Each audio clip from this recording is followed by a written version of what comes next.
So what is the setting of the Bhagavad Gita? The Bhagavad Gita is a part of the epic Mahabharata, which is a story of princely clans running over many generations.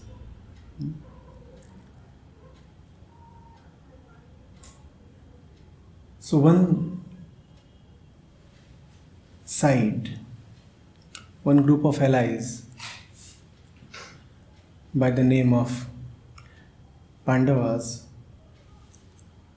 are ranged against their cousin brothers by the name of Kauravas. The setting is a battlefield. The setting is a battlefield.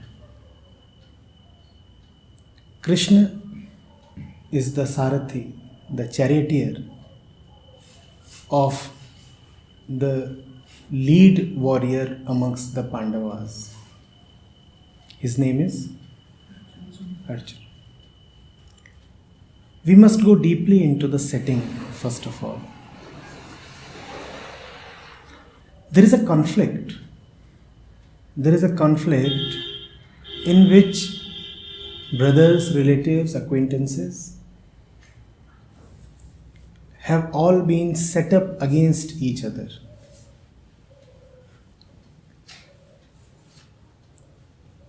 Arjun's great-grandfather is on the opposite side. Many of Arjun's friends are on the opposite side. 100 of his cousin brothers are on the opposite side. The teacher who taught him all his martial skills is on the opposite side. The teacher's son too is on the opposite side.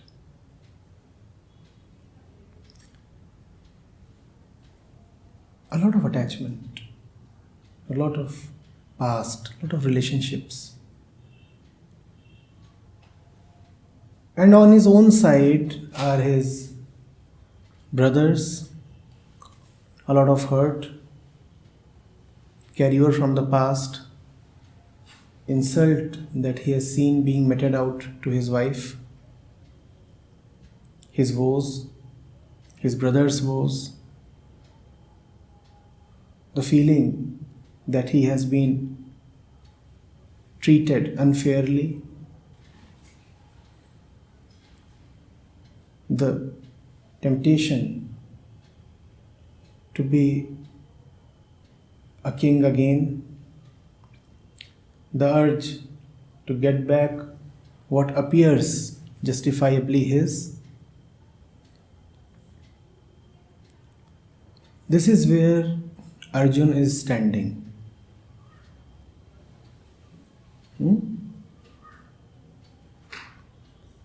All attempts towards pacification have failed.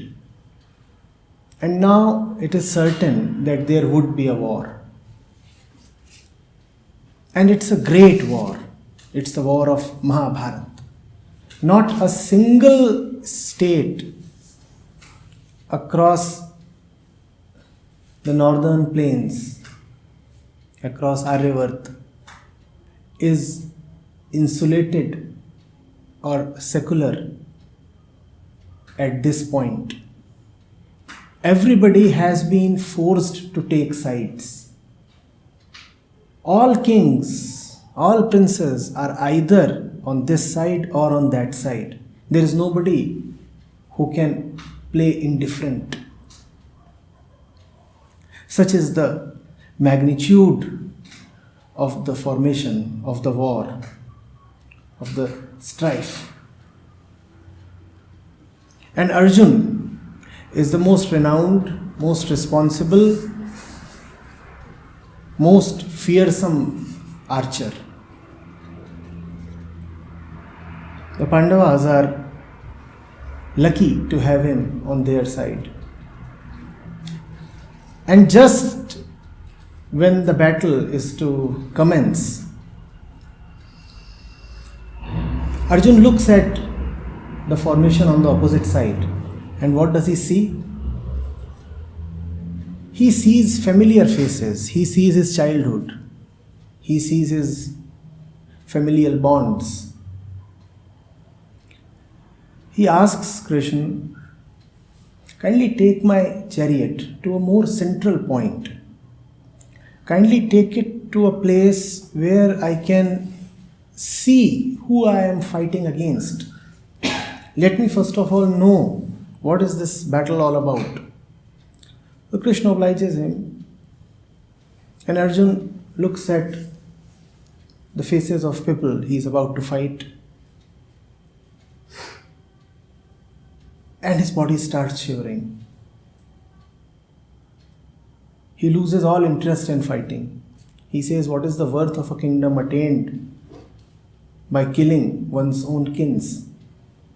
I would rather die in anonymity and penury than be a king on the blood of my own.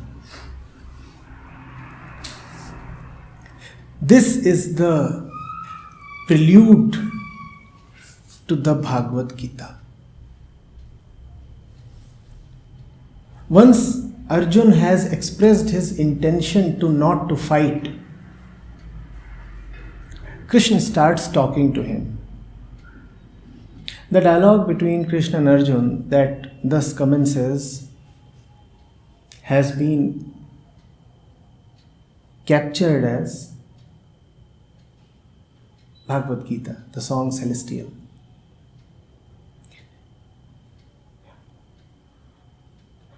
Myth has it that the entire conversation was seen by a third person called Sanjay using his divine sight, and he chronicled the whole thing. But that is immaterial. What is material is there is someone in the middle of a conflict. There is someone whose mind is divided. And there is someone who is advising him. There is someone who is telling him what his dharma is, what the right action is in such a situation. The 18 chapters of the Bhagavad Gita are all named as different yogas.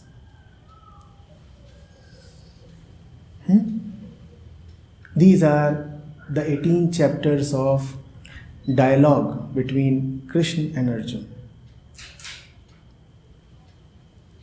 Only if we understand the setting of the Bhagavad Gita would we also know then the meaning of yoga. Why is yoga needed in the first place? Krishna delivers 18 chapters, one after the other, to Arjun, starting from Vishad Yoga to Sankhya Yoga to Karma Yoga, Karma Sannyas, Jnana.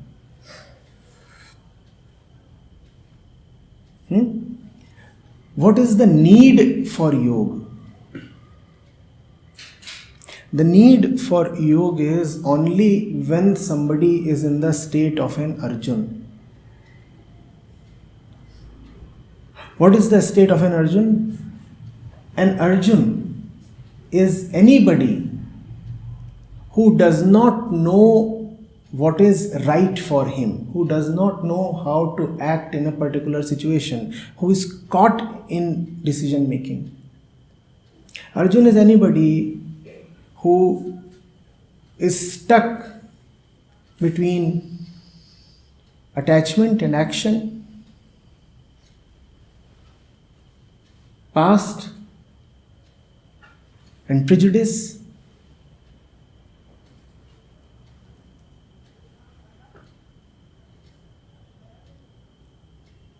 friendship and foes. Arjun is anybody who is torn between the various forces that can afflict any human being's mind. Any man or woman who ever experiences confusion is Arjun. Any mind that ever finds itself stuck, paralyzed, unable to move either way, forward or backward, and also restless in its current position, is Arjun. Anybody who has a Krishna in front of him but is yet caught in conflict is Arjun.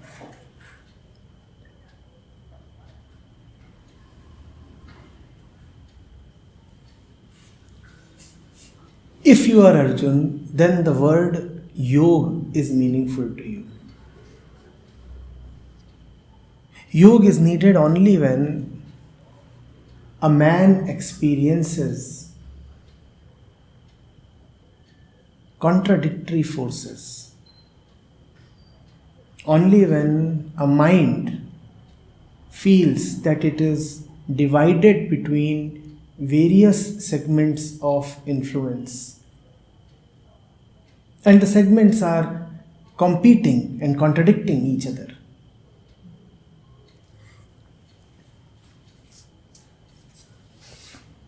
When the mind is in such a situation, then that which brings peace and resolution to the mind is called yoga. Yoga, hence, is the only thing relevant to anybody who is mired in strife, tension, indecision, attachment, grief, memories.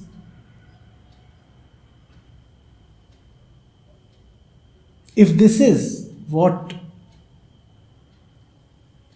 riddles the mind,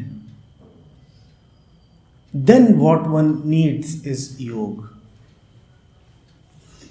And if one's position is not the same as that of Arjun, then yoga is irrelevant. Whenever I speak on the Bhagavad Gita, the first question I ask my audience is, do you see that Arjun is not a person but a situation? Do you see that Arjun is a state of mind? And that situation is yours. That state of mind is yours. You have to see, first of all, that you are Arjun. And if you do not see that, why would Krishna speak to you? Krishna speaks only to an Arjun. If you are not an Arjun, what business do we have eavesdropping on the dialogue of two strangers? A Krishna is talking to an Arjun. What are we doing there? A Krishna is rendering some advice to an Arjun. Of what use is that advice to us? That advice is of use only to one person, and he is Arjun. Now, unless you are Arjun, why do you want to listen to that advice? So, first of all, one sees that the setting of the Mahabharata is highly symbolic. The battleground is not really a physical battleground, it is a literal, a symbol.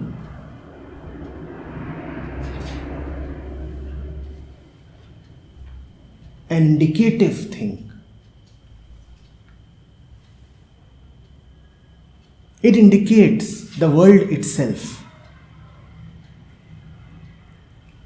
One has to quickly come to terms with the symbolism.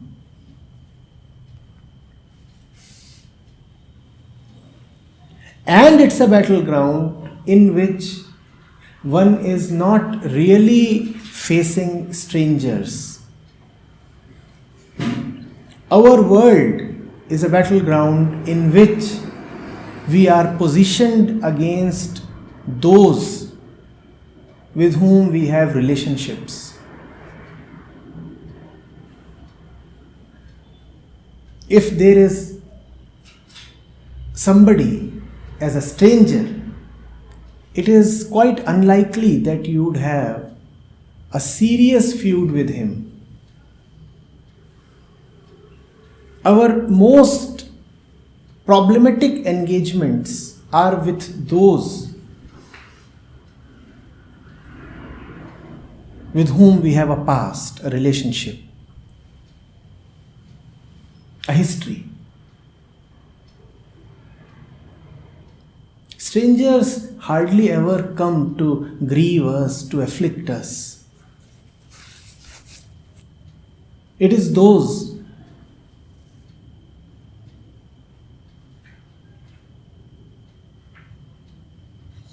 that we have shared our life with. It is those with whom we have had something to do.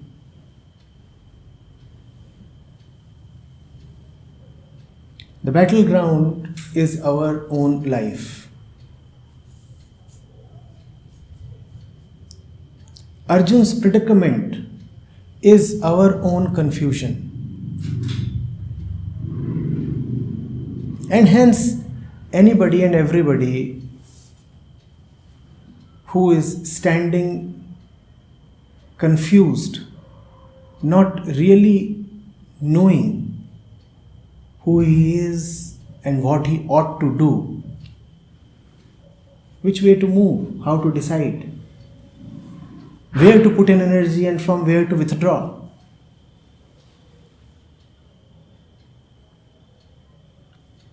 That is Arjun.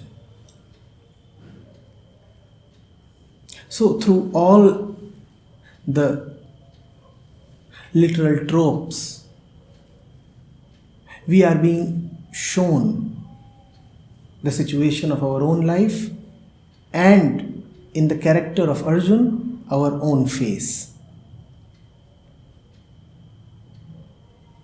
Yes? And then comes something that Krishna calls as yoga. If yoga is the antidote to such situations, you tell me what is the basic definition of yoga then?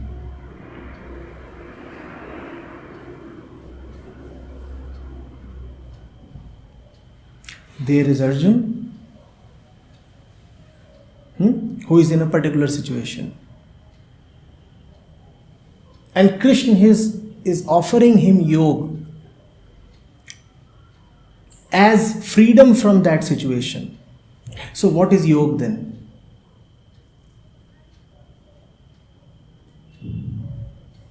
Do we understand the situation Arjun is in? Do we see that situation? Do we also relate to that situation?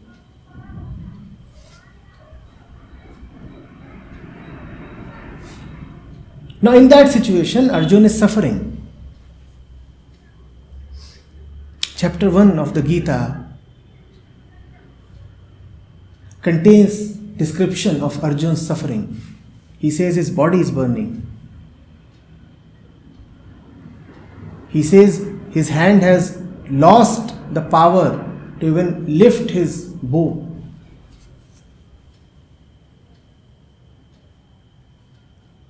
Instead of standing up like a warrior, he is crouching.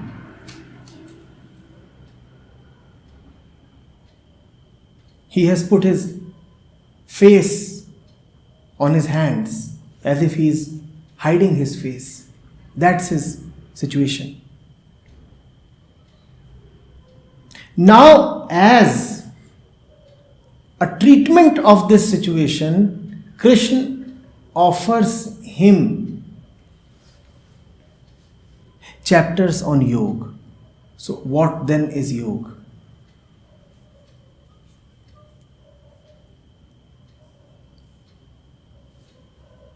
The path to the end of suffering.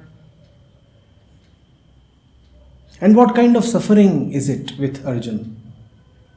Is it some kind of physical ailment? Is it some kind of physical ailment? No. Is Arjun trying to realize God and failing? My first question is Arjun suffering physically? Is Arjun saying that, I am infirm of body and my back is aching? No. And one of my fingers is swollen? Is that his problem? No. So yoga is not being offered as a treatment to some physical disorder. Arjun is a stout warrior, physically strong, looks handsome, sturdy. He is the best archer. Nobody can match him.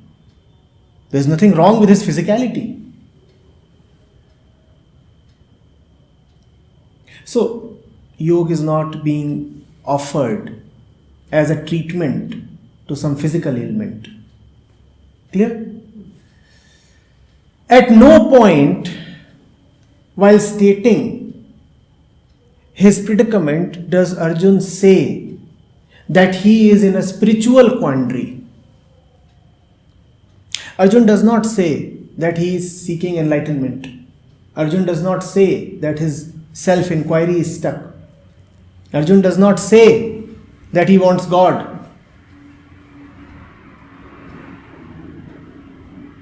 Arjun does not say that he wants to understand the origin of the universe. So is Arjun facing problems that we can classically call as spiritual? No. Okay. So it's neither physical nor spiritual. What then is the nature of Arjun's problems?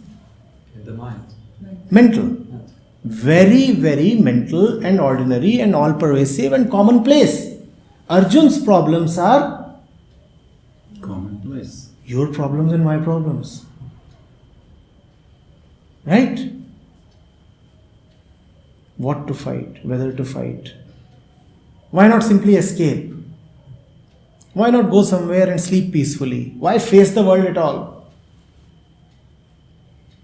If I do this, what do I get and what do I lose? If I don't do this, would I be able to rest in peace? All these questions are not hypothetical questions. Arjun is not seeking pure consciousness or sublime awareness. Is he requesting Krishna to emancipate him from the bondages of the body and mind and take him to some other world where there is only unconditional bliss and total love? Any of that in the Gita? No.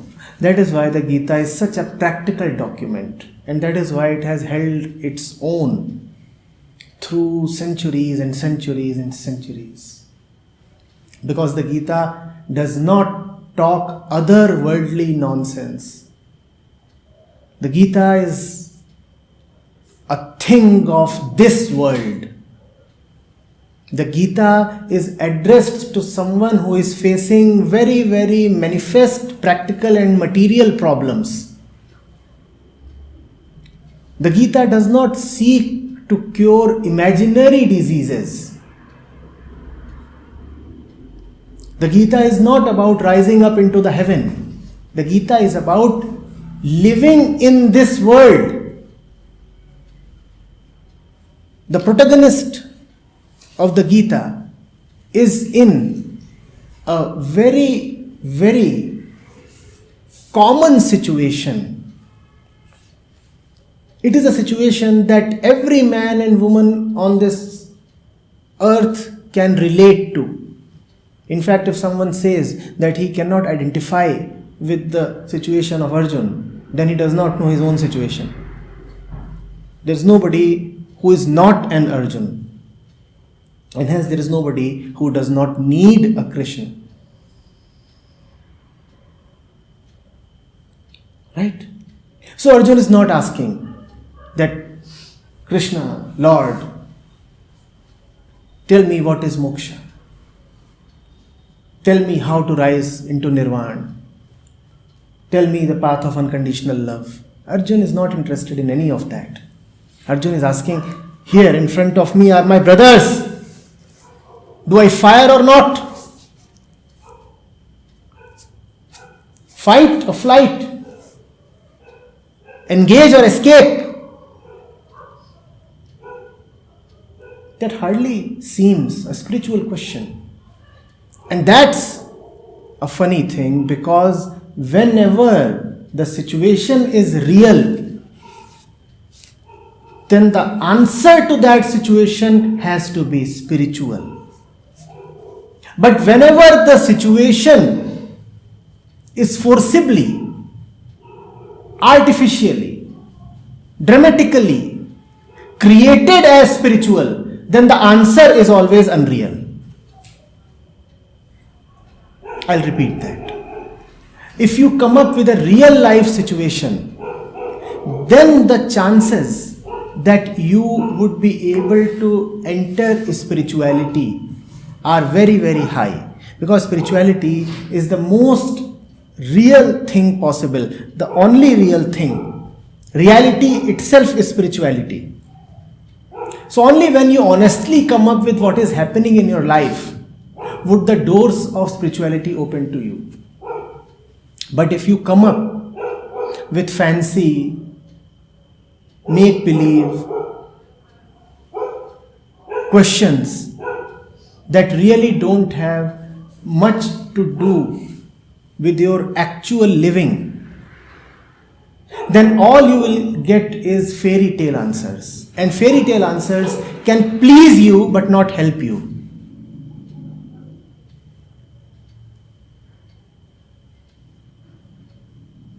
You can be very easily told that you are the Atman.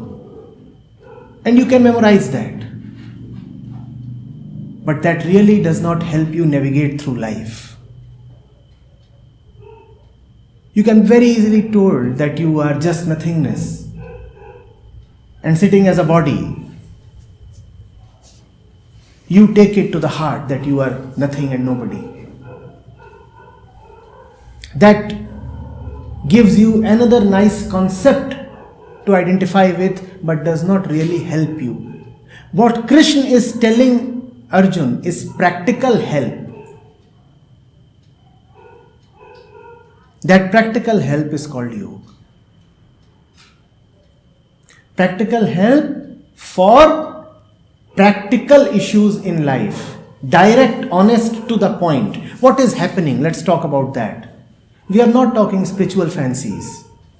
We are not talking physical exercise. Unfortunately, that which we call as the realm of spirituality today has become identified with both or either of these and has lost touch with reality. In the name of spirituality, there is a lot of physical stretching. And in the name of spirituality, there is a lot of jargon. Yes? Stuff that sounds high flowing, big and ideal, but really does not touch you, really does not look at the way you live. Gita is real. Gita is real because Arjun's situation is not a made up situation, it is a real situation. The lesson is, unless you come up with what your real situation is, with what your real problem is, with what really vexes you, no spirituality is going to open up for you. Because spirituality is not about axioms or mantras or quotes or aphorisms. Spirituality is about directly knowing what is happening and who are you in the happening situation.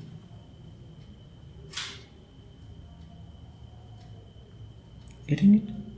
So, yoga then is the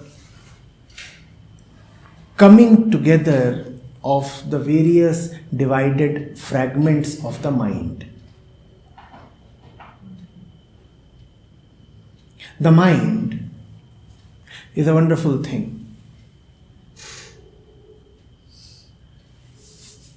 When the mind is divided, not only are the various divisions separate from each other, but they are also then distant from their common center.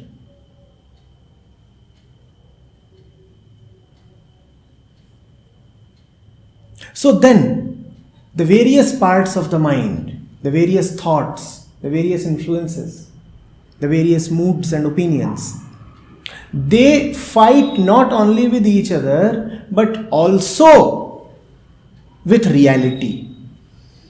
The center of the mind is the truth, which I'll also call as reality.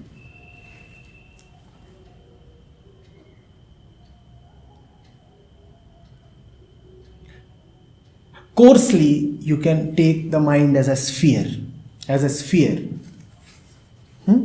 sphere having a center. When the sphere is broken, what happens to the various parts? They fall apart. They lose their natural cohesion. And when the various parts fall apart, not only do they lose touch with each other, but they also become distant from the center of the sphere. Yoga is to have an undivided mind, a mind that is not influenced. Because the only thing that causes divisions in the mind is the various forces of conditioning that the mind has experienced. Arjun has been taught that respecting elders is a virtue. Arjun has been taught that non-violence is a virtue. Arjun has also been taught that defending your territory is a virtue. Now these two things clash with each other. If he must defend his territory, then he must fight his elders. But he has been taught that not fighting with elders is a virtue, and parallelly, defending territory is a virtue. Arjun has been taught that one must take care of the interest of one's kins and clan. But Arjun has also been taught that one must take good care of one's wife. Now these two are ranged against each other. The kins have insulted the wife. Now Arjun must defend and avenge the wife.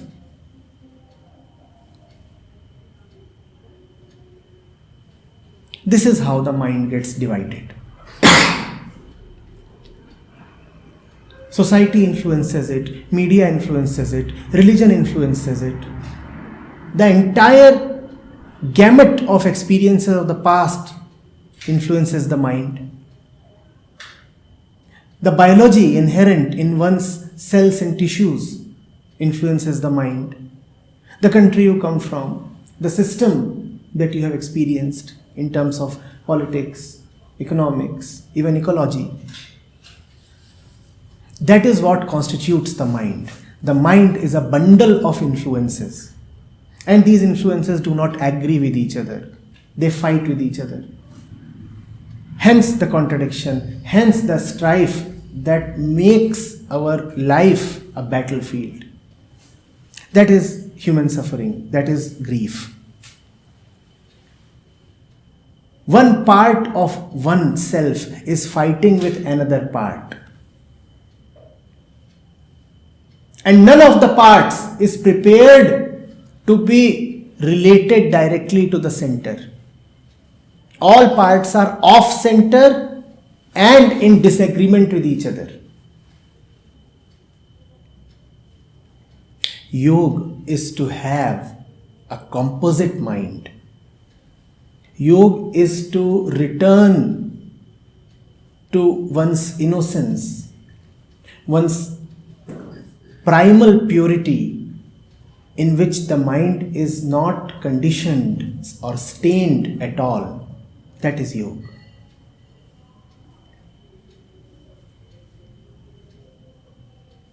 Still, you see, we have not talked about anything that is as gross as physical objects or physical body. Neither have we talked of anything that is hypothetically extremely subtle as divinity or godhood or enlightenment. Yoga does not pertain to either of these. I repeat, yoga is not about having a fit body. If it's about having a fit body, Arjun was the fittest of them all already. Why does he need lectures on yoga then? The fittest warrior is being given sermons on yoga. Surely, yoga is not about physical fitness. If physical fitness could mean yoga, then Arjun was already established in yoga. So yoga is not at all a physical thing. And yoga is also not about, I'm repeating this point because it is important, and yoga is also not about enlightenment or otherworldliness or freedom from this world or transcendental experiences or divine sparkles. None of that. Yoga means how do I live? Yoga means what do I do with my relatives? Yoga means how do I treat my wife? Yoga means if I need to invest everything in a conflict, would I risk my son's life? These are the questions that an Arjun faces. You getting it? If these questions are relevant to you, then the answers to these questions is called yoga. Yoga means coming together. Coming together. What can come together? Only that can come together. That is, first of all, not together. What is not together? The mind is that which is not together. The mind runs hither, thither, randomly, sometimes this way, sometimes that way. There is no inherent order. That lack of order is called viyog. That fragmentation is called viyog. Viyog is unfortunately the usual state in which mankind exists. Viyog means that the parts of mind are not in touch with each other and also not relating to any common center. Since there is no common center, hence there are 1,000 centers. Every part has its own center. The part that relates to career has greed and ambition and fear as the center. The part that relates to religion has tradition and deference as the center. The part that relates to family has attachment and security as the center. And all these centers are not at all obviously coinciding. So there is conflict. The professional in the office is not the same as the husband or the wife in the home. The father in front of the kid is not the same as the man who is talking to the neighbor. As situations change, new influences come and we start operating from a different center. Sometimes we operate from fear, sometimes we operate from attachment. Sometimes we operate from one identity, sometimes we operate from another identity. And the identities are not something that we control. The identities are dictated by situations. Once you are in your office, you have become a dedicated professional. Out of the office, you have become somebody else. That somebody else does not quite like the professional, hence conflict. You cannot wear the same face, you cannot operate from the same center. That is Viyog. To be living in Viyog is to be living in slavery of 1,000 different forces. You are at place 1, you are a slave to place 1. You are at place 2, you are a slave to place 2. Because the place is dictating your entire personality. The place is dictating the way you would think. The place is dictating even your core. Your very self changes according to the situation. That is Viyog. Yog is to have a self that is independent of situation, space and time. Yog is to be firmly rooted at a point that is untouched by anything that can touch anything.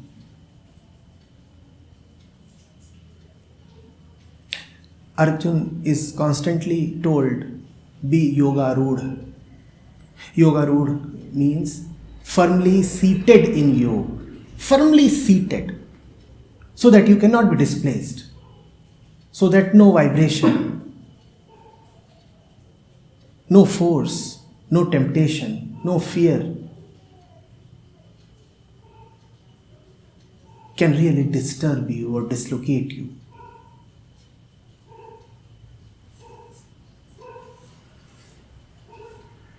Are we getting it?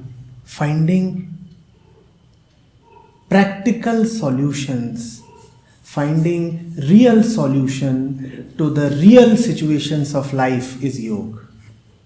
Yoga is just not about escaping into a fancy land. Yoga in fact brings you closer to the soil. The man of yoga is a real man. He does not live in imaginations. He does not have stories.